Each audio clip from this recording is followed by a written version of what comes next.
Untuk mewujudkan kehidupan yang lebih berkelanjutan, kita sebagai manusia harus mendukung pertanian yang lebih regeneratif agar tidak merusak lingkungan. Maka dari itu, pertanian organik dapat menjadi solusi untuk kita semua.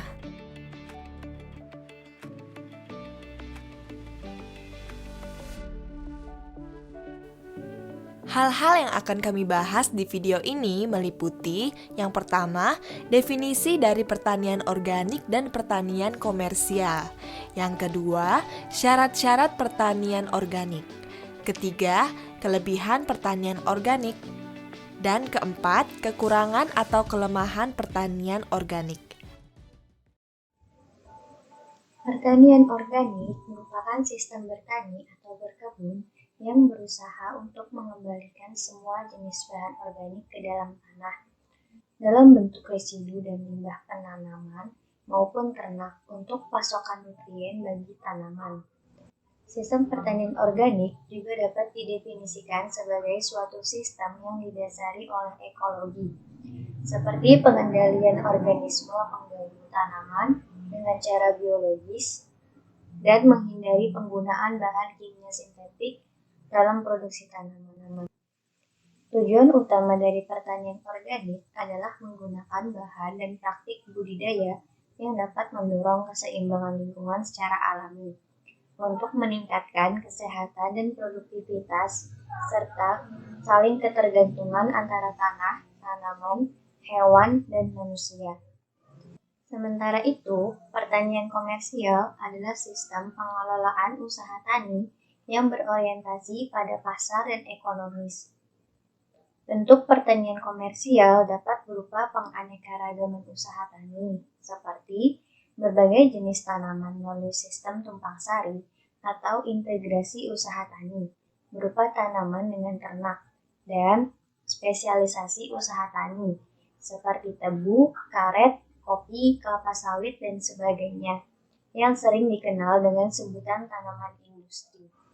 Tujuan pertanian komersial adalah untuk menjual hasil produksinya demi mendapatkan keuntungan di pasar lokal maupun ekspor.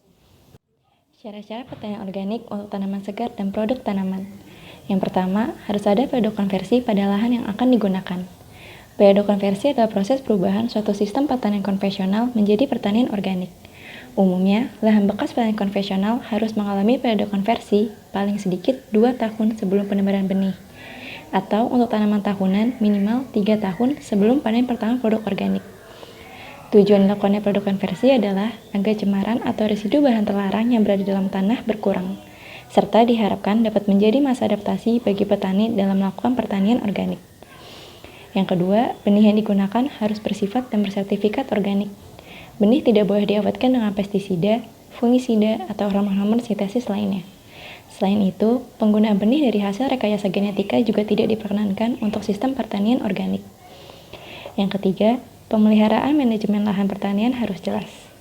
Lahan areal pada masa konversi dan yang telah dikonversi menjadi areal organik tidak boleh digunakan secara bergantian antara metode produksi organik menjadi konvensional atau sebaliknya secara bolak-balik.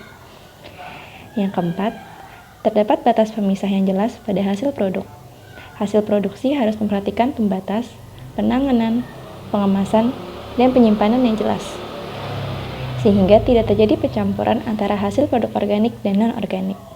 Yang kelima, lahan pertanian organik harus bebas kontaminasi, yang dapat diminimalisir dengan penggunaan bahan input eksternal secara minim, tidak menggunakan pupuk dan pestisida sintesis, menanam tanaman penyangga dengan lebar minimal 2 meter yang dikelola secara organik juga, serta membuat filterisasi air dalam sistem pengairan dan dapat dibantu dengan tanaman penyerap kontaminan. Yang keenam, adanya manajemen ekosistem dan keanekaragaman dalam produksi tanaman. Sistem pertanian organik harus mendukung ekosistem, mempertahankan dan meningkatkan keanekaragaman hayati yang ada, serta tidak menimbulkan dampak negatif pada wilayah sekitar. Yang ketujuh, pengelolaan organisme pengganggu tanaman atau OPT harus memperhatikan dampak potensialnya. Dengan tidak menggunakan pestisida sintesis, pengendalian dapat dilakukan dengan cara pengendalian mekanis, seperti penggunaan pestisida nabati, penggunaan musuh alami, varietas tahan, rotasi tanaman, dan prinsip lainnya yang selaras dengan alam. Terdapat 3 keuntungan dalam pertanian organik. Yang pertama, hasil produksi dari pertanian organik itu jauh lebih aman dibandingkan pertanian konvensional. Mengapa demikian?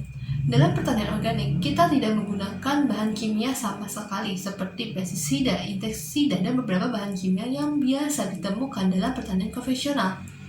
Otomatis, produk dari pertanian organik tersebut tidak memiliki residu bahan kimia, sehingga ini jauh lebih aman untuk dikonsumsi manusia. Yang kedua adalah kesehatan lingkungan jauh lebih terjamin. Selain kita tidak menggunakan bahan kimia yang dapat mencemari lingkungan, sisa hasil produksi dari pertanian organik ini kembali dimanfaatkan. Sisa-sisa hasil pertanian organik ini dimanfaatkan untuk mencegah pencemaran lingkungan. Biasanya, sisa-sisa tersebut kita manfaatkan menjadi pupuk organik. Dan yang terakhir adalah menjaga keseimbangan ekosistem. Seperti yang kita ketahui, banyak sekali kasus-kasus pencemaran lingkungan akibat dari aktivitas pertanian konvensional. Banyak ekosistem yang terganggu akibat dari pencemaran tersebut. Oleh karena itu, dengan adanya pertanian organik yang berusaha untuk menekan jumlah pencemaran yang ditimbulkan, diharapkan keseimbangan ekosistem dapat terjaga. Selain ada kelebihan, pertanian organik juga memiliki kekurangan. Kekurangan-kekurangannya antara lain, lebih melelahkan dibandingkan pertanian komersial. Hal ini disebabkan karena perlunya interaksi yang cukup intensif antara petani atau penanam dengan tumbuhan, dengan tujuan untuk memonitor adanya hama atau penyakit pada tumbuhan. Selain itu, petani atau penanam tidak bisa begitu saja langsung melakukan pertanian organik. Mereka harus memiliki skill terlebih dahulu untuk mampu mengetahui permasalahan yang terjadi dan bagaimana cara mengatasi permasalahan tersebut dalam melakukan pertanian organik. Kemudian, besarnya biaya yang harus dikeluarkan petani atau penanam untuk melakukan pertanian organik. Hal ini disebabkan karena perlunya tenaga kerja yang lebih besar untuk melakukan pengontrolan pertanian organik. Selain itu, produk dari hasil pertanian organik juga lebih mahal bagi masyarakat atau konsumen karena kualitas produk yang lebih unggul dan lebih sehat, serta demand atau permintaan bagi produk pertanian organik lebih besar, namun suplainya lebih terbatas dibandingkan pertanian komersial. Dari grafik berikut, terlihat bahwa suplai produk hasil pertanian organik hanya berada sekitar 1% di pasaran, sedangkan demand atau permintaan konsumen dapat mencapai 4,4% atau lebih. Mengetahui demand konsumen yang lebih besar daripada supply, ternyata pertanian organik dengan segala kelebihan dan kelemahannya lebih diminati oleh pasar. Maka dari itu, pertanian organik perlu untuk dikembangkan lebih lanjut untuk mewujudkan pertanian Indonesia yang lebih ramah lingkungan dan juga berkelanjutan.